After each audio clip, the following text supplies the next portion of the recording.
Argument వస్తుంది. ఇది ఈ కాన్స్టిట్యున్సీ ఏర్పడినప్పటి నుంచి ఇది బీఆర్ఎస్ కు కంచుకోటగా ఉంది. అటువంటి నేపథ్యంలో ఇవాళ కంచుకోటగా ఉన్న బీఆర్ఎస్ కి మళ్ళీ అది అడ్వాంటేజ్ అవుతుంది అని చెప్పి. ఇప్పుడు బలరాం గారు, కంచుకోటలు ఎప్పుడైనా బద్దలైపోతాయి, ఎప్పుడు పర్మనెంట్ కాదు. భారతీయ జనతా పార్టీకి 2 సీట్లు, కాంగ్రెస్ పార్టీ కంచుకోట దేశం అంతా. ఇప్పుడు ఏమైంది, ఏడున్నది ఆ కంచుకోట? బీఆర్ఎస్ పార్టీకి రాకముందు కంచుకోట ఎవరిది? కాంగ్రెస్ పార్టీది. ఏమైన తర్వాత? కాబట్టి కంచుకోటలు ఎప్పుడు పర్మనెంట్ కాదు. గడిలను బద్దలు కొట్టేది భారతీయ జనతా పార్టీ. ఈ యొక్క ఏదైతే కరప్ట్ పార్టీలు, ఫ్యామిలీ పార్టీలను బద్దలు కొట్టగలిగేది కూడా భారతీయ జనతా పార్టీ. ప్రజలు వస్తున్నారు, మీ కంచుకోటలు బద్దలైపోతాయి, భారతీయ జనతా పార్టీ విజయం సాధించబోతున్నది. రైట్. ఇంకొక కీలకమైన అంశం ఉంది ప్రేమేందర్ రెడ్డి గారు. తీన్మార్ మల్లన్న ఇటీవల కాలంలో ఆయన చెప్పిన మాట, ఆయన ఆస్తులన్నీ కూడా ప్రభుత్వానికి రాసిస్తున్నానని చెప్పేసి. ఇప్పుడు మనం ఎన్ని ఆస్తులు రాసిస్తే ప్రజల సమస్యలు తీరాలి? ఎన్ని ఆస్తులు రాసిస్తే ప్రజల సమస్యలు తీరాలి? ఆస్తులు ఎక్కడి నుంచి వచ్చినాయి, ఎట్లా వచ్చినాయి, ఏమిటి, అవన్నీ ప్రజలేమో అమాయకులు కాదు. అందులో ఇది పట్టభద్రుల ఎన్నిక. ఇవాళ ప్రజలు తమ ఆస్తులు రాసిచ్చుడో, పెన్నులు పుస్తకాలు కొనిచ్చుడో, పిప్పరమెంటు చాక్లెట్లు ఇస్తానో ఓట్లేసేటోళ్ళు కాదు. లేకపోతే ఎమోషనల్ ఇది చేసి బ్లాక్ మెయిల్ చేస్తానో ఓట్లేసేటోళ్ళు కాదు పట్టభద్రులు. వాళ్ళు విజ్ఞానవంతులు, విద్యావంతులు, మేధావులు. ఇక్కడ పాలసీ విషయాలు, తర్వాత పాలసీ విషయాల గురించి చర్చించడానికి మండలి ఉంది. మండలిలో మన యొక్క ఆలోచన విధానం ఏ విధంగా ఉంది, మనం ఏ విధంగా ఉన్నాం, మన వ్యక్తిత్వం ఏమిటి, ఇలాంటి అనేక విషయాల గురించి ఆలోచించి ఓటేస్తారు పట్టభద్రులు ఇవాళ. కాబట్టి ఈ రోజున యొక్క స్థితిలో యువత గాని మిగతా వాళ్ళు గాని తమ కాళ్ళ పైన తాము నిలబడి వాళ్లకు గౌరవప్రదమైన జీవితం గడపడం కోసం ఆలోచించేది మోడీ ప్రభుత్వం గాని బీజేపీ గాని. కానీ చిన్న చిన్న తాయిలాలో లేకపోతే ఏదో మాటలు చెప్పి, గ్యారడీ మాటలు చెప్పి ఓట్లు వేయించుకునే యొక్క పార్టీ భారతీయ జనతా పార్టీ కాదు.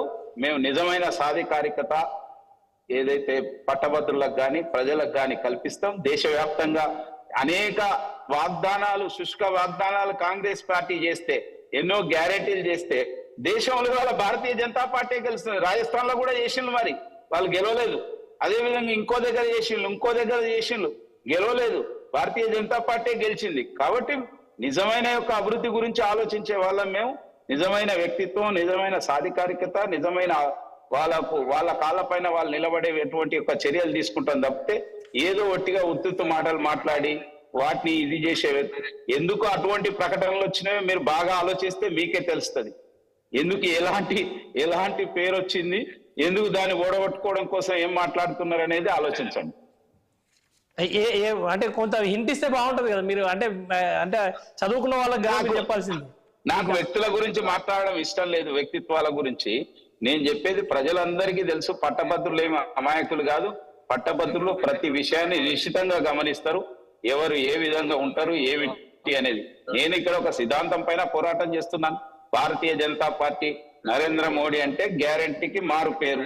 కాబట్టి భారతీయ జనతా పార్టీ వైపు నుంచి నేను ఒక అభ్యర్థిగా వస్తున్నాను.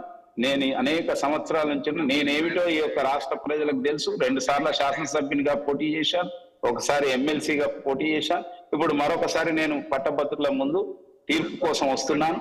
కాబట్టి వాళ్ళు తప్పక ఈ రోజు ఆలోచిస్తున్నారు. వాళ్ళు తప్పక ఈసారి భారతీయ జనతా పార్టీని, నన్ను ఈ ప్రాంతంలో గెలిపించాలని, నాకు సేవ చేసే అవకాశం కల్పించాలని వాళ్ళు ఆలోచన చేస్తున్నారు. అందుకోసమే నేను వారందరికీ కూడా మరొకసారి విన్నవిస్తున్నాను, నాకు ఓటు వేసి గెలిపించి మీకు సేవ చేసే అవకాశం కల్పించమని కోరుతున్నాను. రైట్. ప్రేమేందర్ రెడ్డి గారు, ఒకటి ఇవాళ అంటే చర్చ జరుగుతుంది, పార్లమెంట్ ఎలక్షన్ మొన్ననే ముగిసినాయి. అయితే అందులో పార్లమెంట్ లో బీజేపీ గెలిచే అవకాశం ఎక్కడుంది అని చెప్పని అనుకుంటే, ఇప్పుడు మీరు పోటీ చేస్తున్న ప్రధానమైన ఆ 5 నియోజకవర్గాలు తప్ప మిగతా ప్లేసెస్ లో గెలిచే అవకాశం ఉందని చెప్పి అంటున్నారు. మరి అటువంటి ప్లేస్ లో మీరు పోటీ చేస్తున్నారు. ఇప్పుడు నేనేమంటున్నా అంటే అదే చెప్పిన నేను. అసలు గతంలో కరీంనగర్ పార్లమెంట్ లో భారతీయ జనతా పార్టీకి ఒక్క ఎమ్మెల్యే లేడు, మా బండి సంజయ్ గెలవలేదా? సికింద్రాబాద్ పార్లమెంట్ లో ఒక్క ఎమ్మెల్యే లేడు, మా కిషన్ రెడ్డి గారు గెలవలేదా? ఇవాళ ఇక్కడ ఒక్క ఎంపీ లేడు, ఒక ఎమ్మెల్యే లేడు అనుకో, నేను గెలవనా? గెలిచి చూపెడతాం కదా.